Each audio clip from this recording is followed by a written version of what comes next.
రాయిని బద్దలు కొడితే శిల్పం రాదు. ఎంతో ఓర్పుతో చెక్కితేనే అందమైన శిల్పం బయటపడుతుంది. సమాజంలో ఏదైనా మార్పు రావాలంటే కూడా అది అంత ఈజీ కాదు. ఎంతో సహనం కావాలి, మరెంతో ఓర్పు కావాలి, ఇంకెంతో ప్లానింగ్ ఉండాలి.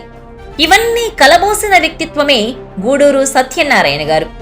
సోషల్ స్టిగ్మాను బ్రేక్ చేసి సమాజాన్ని చైతన్యవంతం చేయడంలో గూడూరు ఎప్పుడూ ముందుంటారు.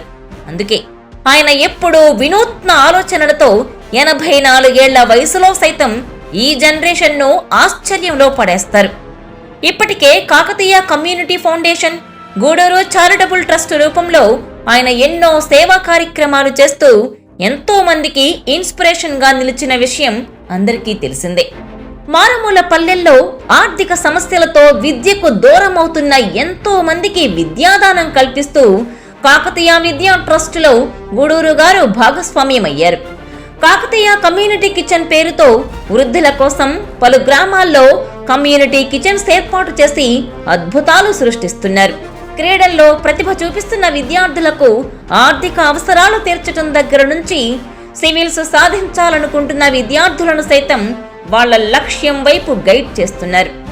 అలాంటి గూడూరు గారు ఇటీవలి కాలంలో క్యాన్సర్ స్క్రీనింగ్ పై అవగాహన కల్పించటం, క్యాన్సర్ పై ఎలా పోరాటం చేయాలనే అంశంపై బసవతారకం క్యాన్సర్ హాస్పిటల్ భాగస్వామ్యంతో మారుమూల పల్లెలను సైతం చైతన్యవంతం చేయడం లాంటివి చేస్తూ ఎప్పుడూ వార్తల్లో ఉంటున్నారు. ఇలాంటి కార్యక్రమాల్లో రాముడికి హనుమంతుడిలా గూడూరు గారికి మందలపు జగదీష్ తోడవడం నిజంగానే అభినందనీయం. నేను జగదీష్ పట్టుకొని ఊరు తిరిగి ఎక్కడ మనాళ్ళు ఉంటే ఎక్కడ మీటింగ్ అయినా సరే అసలు ఈ క్యాన్సర్ మీద అవేర్నెస్ అసలు ఎవరికి తెలియదు ఏంటంటే ప్రతి వాళ్ళు ఇప్పుడు అనంతపురం నుంచి వస్తారు, వాళ్ళకి 1-2 ఎకరాలు అమ్మైనా సరే మనం బాగు చేసుకోవాలని పిల్లలు అనుకుంటారు. వాళ్ళని తీసుకొచ్చి ఏ స్టార్ హాస్పిటల్లోనో అపోలో హాస్పిటల్లోనో పెడుతున్నారు. దాంతో డిసీజు మానకపోగా డబ్బులు పాడు చేసుకుంటున్నారు. లాస్ట్ స్టేజ్లో మన దగ్గర మళ్ళీ వచ్చి బసవతారకంకి వస్తున్నారు. బసవతారకం అనేది it's not a hospital, actually it's a good institute. Like NIMS కానీ ఇటువంటి ఎయిమ్స్ కానీ ఇటువంటి ఇన్స్టిట్యూట్లో అది కూడా మంచి ఇన్స్టిట్యూట్ అయింది. మీరు బాబు గారు ఇంతకుముందు చూసిన దానికన్నా ఇప్పుడు బసవతారకంకి చాలా ఇంప్రూవ్మెంట్ ఉంది. Except photon treatment, rest are all available in Hyderabad now. ఈ క్రమంలోనే గూడూరు సత్యనారాయణ గారు ఇప్పుడు కొత్త కార్యక్రమానికి శ్రీకారం చుట్టారు. క్యాన్సర్ మహమ్మారిని అరికట్టే విషయంలో, మట్టిలో మాణిక్యాలకు సైతం సంపూర్ణ విద్యను అందించే విషయంలో పూర్తిగా యాక్షన్ ప్లాన్ రూపొందించారు.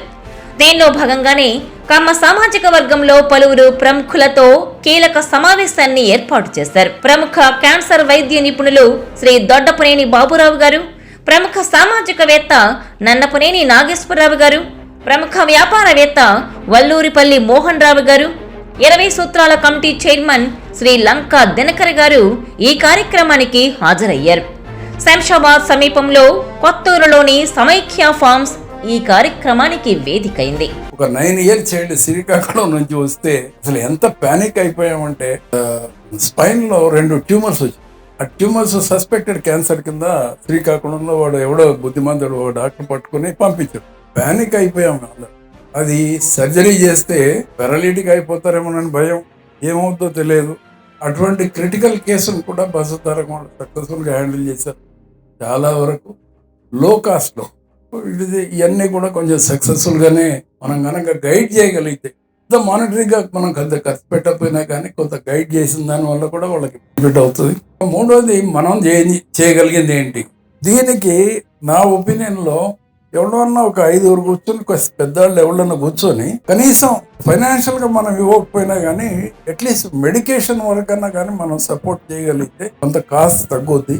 బసవతారకంలో ఎట్లాగో కాస్ట్ తక్కువే, వాళ్ళ హాస్పిటల్ ఛార్జెస్ కన్నా ఇంకా తక్కువే. కాకపోతే ఒక ఇంజెక్షన్ వచ్చేసి 1.5 lakh 2 lakhs వస్తుంది ఒక్కొక్క ఇంజెక్షన్. అటువంటి తగ్గియాలి అని అంటే కూడా ఆలోచన చేయండి. ఈసారి ఈ ట్రిప్ లో ఉన్నప్పుడు 10 మందితో మాట్లాడి చాలా ఖర్చు పెడుతున్నాం, పెళ్ళిళ్ళకి పేరెంటాలకి బోల్డ్ ఖర్చు పెడుతున్నాం కదా. దీనికి ఒక రివాల్వింగ్ ఫండ్ కానీ ఏదైనా చూసుకొని కొంతమంది పూరెస్ట్ పూర్ని కొంత సపోర్ట్ చేయడానికి మనం ఒక ప్రయత్నం చేద్దాం.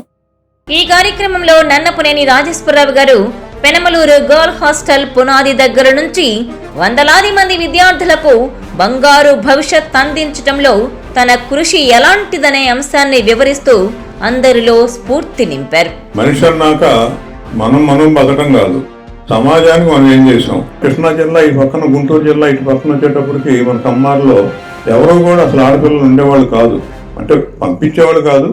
మేము అప్పుడు పోయి పల్నాడు, వెనుకొండ, నరసరావుపేట ఏరియాల్లో తిరిగి వాళ్ళు సర్వే చేసాం. సర్వే చేస్తే అంతా బోల్డ్ మంది ఉన్నారు, రిక్షా దొక్కే వాళ్ళు ఉన్నారు, మా నాళ్ళు కూలికి పోయే వాళ్ళు కూడా ఉన్నారు.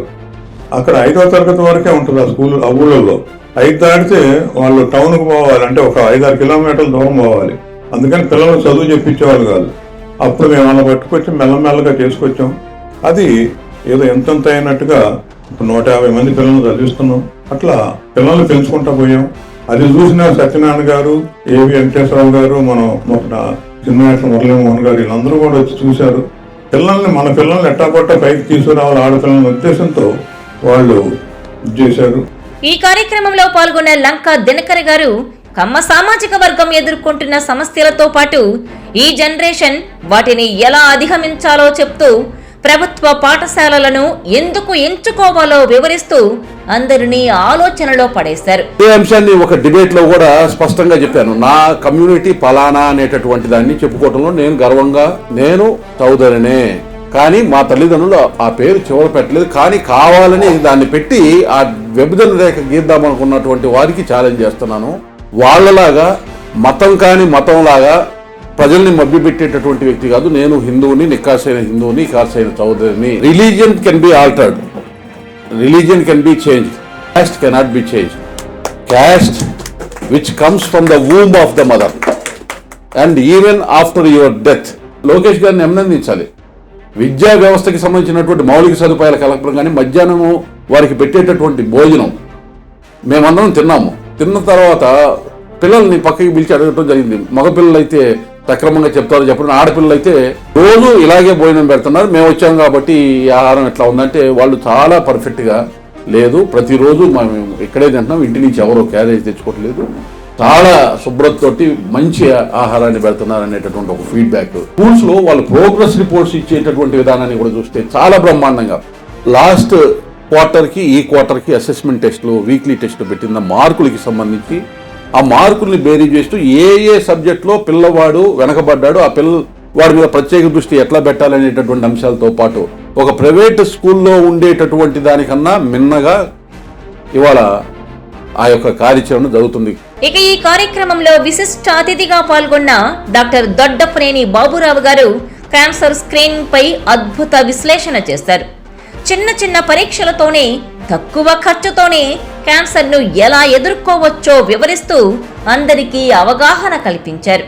మీ అందరూ ఏ ఏజ్లో ఉన్నా 30 ఏళ్ళ తర్వాత క్యాన్సర్ యూజువల్గా 30 to 50 ఏజ్లో ప్రపంచంలో ఎక్కడైనా కానీ అది ఏజ్లో యాక్టివ్గా ఉండి క్యాన్సర్ వచ్చే అవకాశాలు పెరుగుతూ ఉంటాయి. మనకి అన్నింటిలో ప్రమాదమైన క్యాన్సర్ ఏంటంటే ఓరల్ క్యాన్సర్. అంత బోటకమైన టెస్టులు చేస్తారు అంతే కదా, మీరు ఇల్లు అమ్మేసేవరకు టెస్టులు చేస్తానే ఉంటాడు.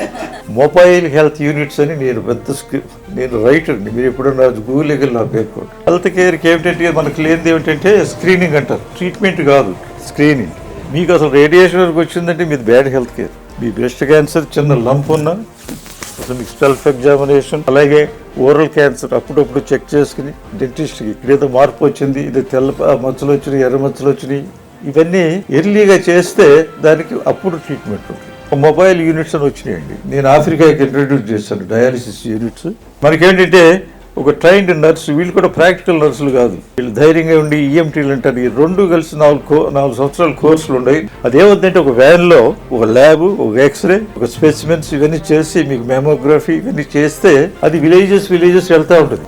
ఫర్ ప్రాఫిట్ అనేది మెడిసిన్లో ఉన్నంత కాలం అది రాజకీయాల్లో భాగం. మనకు సోషలిస్ట్ మెడిసిన్ అంటే గవర్నమెంట్ హాస్పిటల్స్ అప్గ్రేడ్ చేయాలి, కానీ ఈ ప్రైవేట్ సంస్థలను మాత్రం ఎంకరేజ్ చేయకూడదు. ఎక్సెప్ట్ మన బసవ తారకది ఏమిటంటే అది యాక్చువల్ సర్వీస్ ఓరియంటెడ్, అదొక మిషనరీ లాగా అయింది. ఈ కార్యక్రమంలో పాల్గొన్న అతిథులు, ఆహుతులు ఎన్నో అంశాలపై అవగాహన కలిగేలా పలు సమస్యలపై చర్చించిన విధానం అందరిలో స్ఫూర్తి నింపింది. ఇలాంటి కార్యక్రమాల నిర్వహణలో గూడూరు సత్యనారాయణ గారి ఇనిషియేషన్ను ప్రతి ఒక్కరూ అభినందించటం కొసమెరుపు అనే చెప్పాలి. Please share, like and subscribe R24 Telugu YouTube channel.